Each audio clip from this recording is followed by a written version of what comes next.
So we're reading A Space Adventure, Book 1, New Orders, Chapter 6. Medbay, Deck 15, Karma 1, Sector 6. Rupert delivered me to the medbay as promised. As he left, he mentioned seeing me around and told me to just ping him on the ship's internal comm if I ever got lost again. I thanked him and turned my attention to what I was here for. Wheelchair and the not-so-habilitating rehab. I waited while someone called for Dr. Summer. Dr. Summer was the ship's head physician. She operated on me when I first came aboard. She saved my life, and now I was hoping she was going to save my legs, just to round it out. I spotted Nurse Jones remaking a bed over on the other side of the open plan area. He waved. I smiled and waved back. It was nice to be recognised, to start to build tentative new threads of a relationship web with people, after having everything swept away. "How's my favourite vegan patient?" A jovial voice sounded off to my right. I turned to see Dr. Chandra Summer stride towards me. I returned her smile. "Hi, Doctor." I glanced around playfully. "I suspect I'm your only vegan patient right now." She chuckled. "That may be true, but it doesn't negate my statement. Let's get you over to the consult room." She took control of the chair and wheeled me around to a closed-off area where we could talk. She pulled my chair alongside a console and sat down at it and tapped a few commands in to bring up my records. These were the records of my treatment and existence since they'd brought me aboard. "So, how are you settling into your new quarters?" "Good. I'm learning to use your replicators and computer.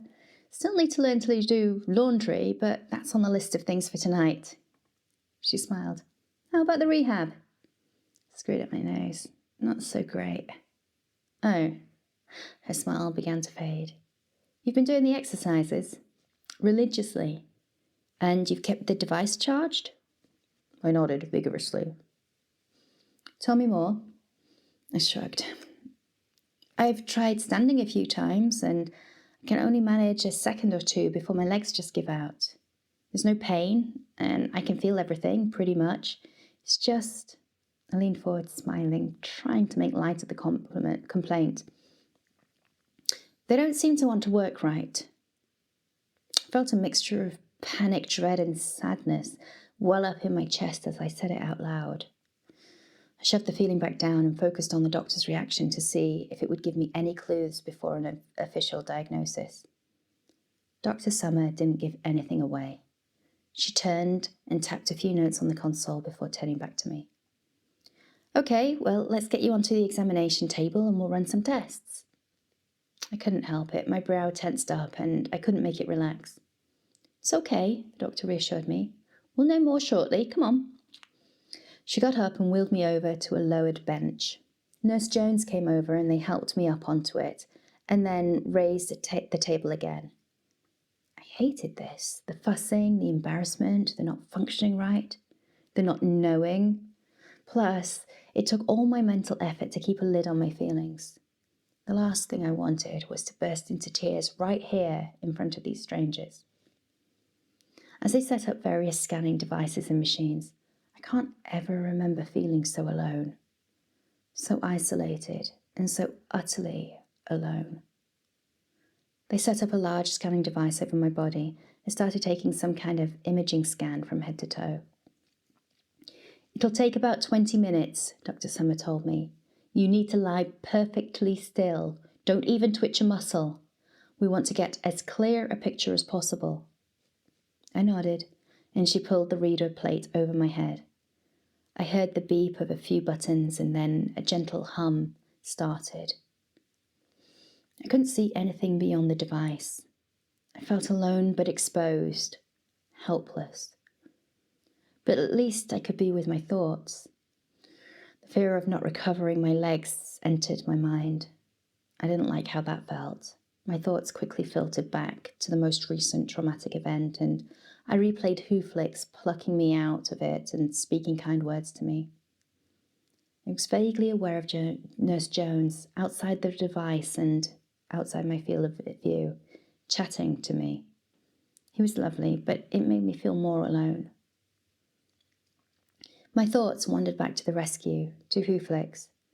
I warned myself of the effects of being rescued, about inappropriate attachment, and then I went right on wondering to what it would take for the commander to walk into the med bay and come be with me while they finished what they needed to do. Chances were pretty low. I lost concentration for a moment and a tear welled and escaped down the side of my face, through my hair and moistened the pillow. Then another one. I didn't move. They told me not to.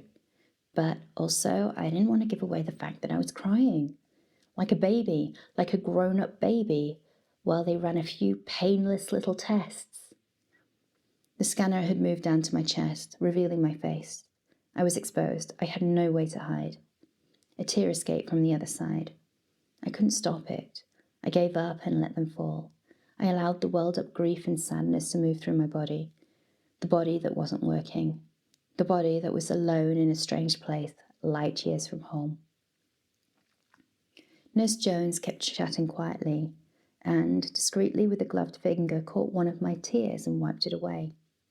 He'd been talking about the procedure they'd be doing, and without any fuss told me that it was going to be all right. Dr. Chandra is the best around. You'll see. No matter what's going on, we're going to figure this out. He squeezed my hand. I tried to smile. I couldn't. My heart was too heavy, but the tears stopped. For a moment, the tears leaving seemed almost like a relief, like they took some of the tension and sadness with them. But then, when they stopped, the feelings had no choice but to start accumulating again. This bites. Finally, the tests were done, and Dr. Summer explained that she needed time for the computer to analyze the results, and would I mind coming back tomorrow? I said sure. And then Nurse Jones booked me in on the system to come back at 1000 hours. I caught the look of pity in his eyes as I turned and wheeled myself out of the door. I managed to navigate my way back to my quarters. I had to check the door number and the door code before getting access. My higher cognition wasn't exactly cognizant yet, since the emotional episode. The access panel was also hard to reach, and I couldn't see the readout easily. It was okay, though. I managed and wheeled myself inside, unrelaxing when the door slid quietly closed behind me. My first thought was, I didn't know what to do. Normally, when you get home, you have a routine. Outdoor clothing off, bathroom, make a cup of tea. I didn't feel like doing any of that. I just sat there for a few moments in the low light, in the middle of the floor space, in my wheelchair. After fighting so hard not to show emotion, now that I could let it go and cry in private, I didn't want to. I didn't want to move. I didn't want to think. I didn't want to do anything. Perhaps on some level I just didn't want to be. I don't know how long I stayed like that, but eventually I forced myself to make some tea, which included the very involved process of ordering the replicator to produce it. I jest. The replicator just takes your demand and delivers whatever you want with zero effort on your part. I suppose while I have a moment, I should probably fill you in on what I know about the saucer ships. Okay, so this is probably something I should have mentioned back when we had our little talk about flying cars and wormholes. Saucers are a thing. And they're driven by little grey aliens. I am not kidding. They're like the ones on the archive shows, like the X-Files. Flying saucers, abductions, steel rooms, and anal probes. All real, that all happened. And not just on terrain. It happened in the Vega system too. In your mythology, you call them greys. Not that your people would remember this now, but long story short, that was just the beginning of the enslavement of terrain. It was a nuts few years. They took out a bunch of your leaders, buildings and monuments back in 21st century. And then, as far as you guys could tell, they just disappeared. The Terrains thought it had been because they'd fired a bunch of nukes at the nuclear weapons at the ship and into space. It wasn't. In fact, the only reason that they suddenly disappeared from terrain culture was because the Vegans, without contact with Earth, set about creating a net around the solar system as far out as Jupiter. The net mostly kept most things out, including potential allies, but it also kept them, safe from these us-probing greys. Why would we do that? Well, they weren't just unpleasant with their experiments and abductions. They're terrifying. Their aim is to enslave any race that they think they can dominate. And what with the advanced tech that they've acquired over the millennia, they're pretty formidable. If they can't enslave a civilization, they annihilate them. They've taken out a good many settlements out our way. Out in the Vega system, we have a long history of keeping them away from our populations and settlements. Tricky thing is, they've recently, in the last century or so, had the ability to slip in and out of our dimensions. I'm guessing this is why that ship appeared and disappeared the way it did. Of course, they leave signatures, tiny traces that are barely detectable, even with Vegan tech. The crew of Karma 1 won't have a hope in tracking that saucer as soon as it moves. Problem is, just because the Greys left them alone for a while, doesn't mean they were defeated. Nukes will not stop them, and humans aren't as powerful and capable as they like to think. They're actually known as the hillbillies of the universe. And what's more, they're now completely oblivious to their history. It sounds like they don't even have data and therefore any means of defending themselves against this species. The Greys are still out there in their dark corner of space doing frack knows what. Waiting, planning, stealing whatever technology they can to give themselves the edge. What? You think that they developed that space-time shift thingy on their own? Unlikely. My quarters. Q767, Deck 15, Karma 1, Sector 7. The next morning, I was up, showered, and out to the med bay in time for my appointment. Getting ready had been marginally less taxing than previously. I guess I was getting used to my limitations. Still no more strength in my legs yet. I arrived at the med bay on time, and Nurse Pratchett was at the incoming station as I rolled in. "Good morning, Karma," she chirped brightly. "Let's get you settled. Dr. Summer is just getting your test results together." She wheeled me around to the patient bay I'd been in the previous day and left me alone. My hands felt sweaty and my mouth dry. I must have been nervous. I tried not to think about it, but my muscles felt weakened by the adrenaline. Good job I was sitting down already. After a few moments alone with my breath and nerves, Dr. Summer arrived. She came around to the seat by the console and sat down in front of me. She flicked on the console and glanced at some files. "Okay," she said after a long moment. "The good news is the devices are working. The bad news is that your body doesn't seem to be responding to them." She paused. "The only reason I can think of is that your physiology as a vegan doesn't respond to the frequencies of stimulus we use in these devices for humans or atolls, which is odd because there's zero literature on there being a difference." I immediately had so many questions, but I didn't want to interrupt and slow her from getting to the bit where she told me what we were going to do about it to fix it. She glanced back at the screen and then at me.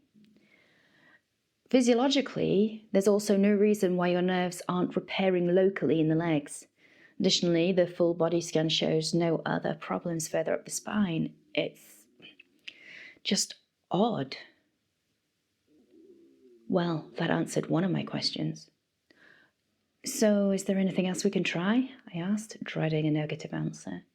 She nodded. "One more thing. We can try putting implants into the tissue to see if a broader spectrum stimulus can get the regeneration going." I nodded. She continued. "This is going to mean surgery, but if you're okay with that, then we can do it today." She studied my reaction carefully. "Well, sure, yes, let's do it," I said, hoping I understood what I was agreeing to. She tapped something on the console and it brought up a diagram of a humanoid body. Okay, good. Well, what we're going to do is put you under a general neural suppression so you won't be conscious. Then we'll put the implants in here, here, and on each leg. She pointed to the diagram. I'm not sure how she knew these places where there was damage, or if these points were just where the implants went in order to do their work. I'd do some research later, but for now it seemed like going ahead with the procedure was the best thing to do. After all, it would be much better if I were able to walk when we got to the space station. What followed were a few hours of waiting around and surgery prep. Their technology seemed adequate, but not a touch laborious. Anyway, they put me under, and what seemed like a moment later, I came around feeling groggy and exhausted. By all accounts, the procedure went well. We'll monitor how your tissue responds to the implants over the next few days, Dr. Summer explained, moving out of the way of her assistant who was tidying up tools. She adjusted the settings on the neural suppressor, and I felt the fogginess subside some more. I opened my mouth to remind her about the space station, but she cut me off. I know, she said quietly. You're leaving us at the next stop. I'll send your medical files over to the station's doctor, and he can continue your treatment. I happen to know the chief medical guy over there. He's excellent. Thanks, I grunted. It was still an effort to talk. She gave me a hyper shot in my neck next, and my head cleared. I started feeling better. Lie still for a few more minutes, and then we'll deactivate the suppressor. When you're ready, you can start sitting up. Nurse Pratchett will help you into your chair and arrange for you to come and see me tomorrow before you disembark, okay? I nodded, already starting to shuffle up on my elbows. Good. Till tomorrow then. She smiled before heading out to see someone who had just been brought into the next bay. I managed to sit up. It was just my legs which still felt weak. A moment later, the grogginess returned. I lay back down again. Nurse Pratchett appeared and adjusted the bed to help me sit up part way. How are you feeling? She asked, probably noticing my colour had changed. Sick, I told her. I felt better as soon as the doctor gave me the hypo, but now... She pressed her lips together. Yeah, you've probably metabolized it too quickly. We had that problem keeping you under during the procedure. It looks like vegans have more efficient metabolism than the others we treat. Had to keep upping the settings on the neural suppressor too. She handed me some water from the replicator. Here, drink this. I did as was told. It helped, a little. Giving you another hypershot isn't going to help at this point, and I suspect the after effects are just going to have to work their way through. For some reason, the drugs that would cancel those effects out won't stay in your system long enough to allow the others to work their way out. Life's a bitch like that. I nodded. She wasn't kidding. A real bitch. It took another half hour to get redressed and back in my chair. After agreeing to return tomorrow for an evaluation, I headed out, feeling low and lackluster. It felt surreal pushing myself back to my quarters. I'd been through something that was anything but insignificant, but for the rest of the ship, everything was business as normal. Well, as normal as things get when they were carrying out repairs from the other day's assault. In the back of my mind, I wondered about the larger implication of the attack. I wondered again about telling someone and the implications of that.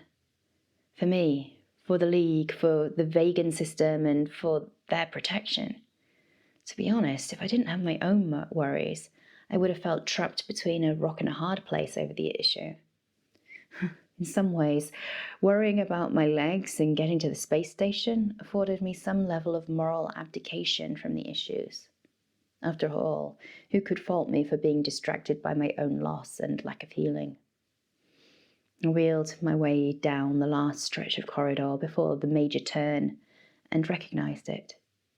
This was where the turn where, if I went right, I would head towards the R-bar.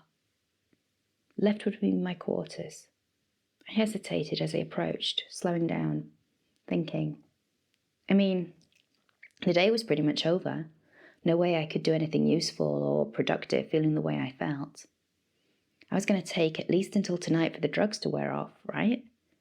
What would be the harm in having a drink or two in normalcy before heading back to my quarters to pack?